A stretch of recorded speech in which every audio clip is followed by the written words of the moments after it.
আপনার পছন্দের দলের জার্সি না পেয়ে কি রাগ করলা? What's up guys, this is Sagar from barcode fashion wear. আপনার পছন্দের দলের জার্সি না পেয়ে কি রাগ করলা? রাগ করার কোনো কারণ নেই। এই দেখুন, বারকোড ফ্যাশন ওয়্যার চলে এসেছে হিউজ পরিমাণে জার্সির স্টক। ওয়ার্ল্ড কাপের কিন্তু আর মাত্র বাকি 17 দিন।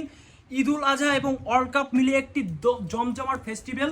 সো এই সব ফেস্টিভ্যালে আপনারা ওয়ার্ল্ড কাপকে আরো জমিয়ে তুলতে এখনো যারা জার্সি খুঁজে পাচ্ছেন না, কোয়ালিটি ফুল এবং অরিজিনাল ইম্পোর্টেড জার্সিগুলো নিতে হলে আজই চলে আসুন বারকোড ফ্যাশন ওয়্যার, সবুজবাগ মোড়, পটুয়াখালী। গাইস, আর আপনারা কি প্রাইস নিয়ে ভাবছেন? অরিজিনাল প্রিমিয়াম কোয়ালিটির ফ্যান এডিশন জার্সি পাচ্ছেন বারকোড ফ্যাশনে মাত্র 450 টাকায়, ফ্ল্যাট অফারে। যান আপনারা আপনাদের পছন্দের জার্সিটি লুফে নিন দ্রুত। স্টক কিন্তু ভরপুর এসে পড়েছে এবং এই স্টকটা কিন্তু কতদিন অ্যাভেলেবেল থাকবে সেটা আমরা জানি না। সো যারা জার্সি পারচেস করেননি, দ্রুত জার্সি পারচেস করতে হবে ফুটবল লাভারদের জন্য। এবং এই ঈদে অনেকেই কিন্তু বিভিন্ন খেলার প্রোগ্রাম করে থাকে, আর্জেন্টিনা, ব্রাজিল সবাই আসে দেশে, একটা প্রীতি ম্যাচের আয়োজন হয়। তারাও যদি জার্সি নিতে চান এবং যে কোনো কোয়ালিটির জার্সি যদি 100 পিসও নিতে চান, আমরা কিন্তু আপনাদেরকে সেই জার্সিটি প্রোভাইড করতে পারবো। তো ভালো থাকবেন, সুস্থ থাকবেন, বারকোড ফ্যাশনের সাথে থাকবেন। আসসালামু আলাইকুম।